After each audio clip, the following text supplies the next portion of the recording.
Hello, আজকে সরস্বতী পূজা। আর দেখো আমি কিন্তু সকালবেলা একদম স্নান করে রেডি হয়ে নিয়েছি। তো চলো এখানে প্রথমে ঠাকুর ঘরে এলাম, আর তারপর এখানে কিন্তু ঠাকুরগুলোকে সুন্দর করে সাজিয়ে নিয়েছি। আর সাথে তো বই মাস্ট, বই পেন সব কিছুই দিয়ে দিয়েছিলাম। আর মা এখানে কিন্তু ঠাকুরের যে প্রসাদ হবে সেগুলোই জোগাড় করে নিচ্ছে।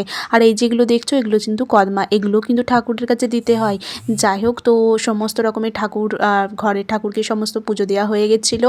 তারপর তো আমি এখানে প্রদীপ আর ধূপ একদম জ্বেলে দিয়েছিলাম। আর তারপর আমি রেডি হয়ে নিয়েছিলাম হচ্ছে যে আমাদেরই যে বারোয়ারিতলা আছে সেখানে পুজো দিতে যাব বলে।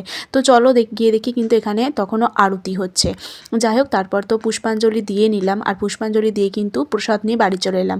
তারপর একটু খেয়ে নিলাম হচ্ছে যে কচুরি, না বেশি কিছু খাইনি, ওই দুটো কচুরি ছিল সেটাই খেয়ে নিয়েছি। আর তারপর তো ঠিক হয়েছিল বোন আর আমি মিলে যাবো একটু পাড়া ঠাকুরগুলো দেখতে।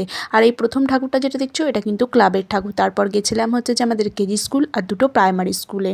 আর দেখো সরস্বতী ঠাকুর দেখবে অনেক জায়গায় বাড়িতে আসে, তো সবার বাড়িতে তো যাওয়া সম্ভব হয়নি। কিছু বাড়ির আমি ঠাকুর তোমাদের দেখিয়ে দিলাম।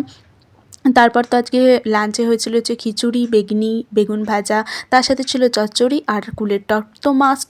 আর দেখো খিচুড়িটা তোমাদের সাথেও শেয়ার করলাম। ভালো লাগলে কিন্তু ভিডিওটা লাইক অ্যান্ড সাবস্ক্রাইব করবে। আর তোমাদের কেমন পুজো কাটলো অবশ্যই কমেন্টে জানাতে ভুলবে না। দেখা হবে নেক্সট ব্লগে।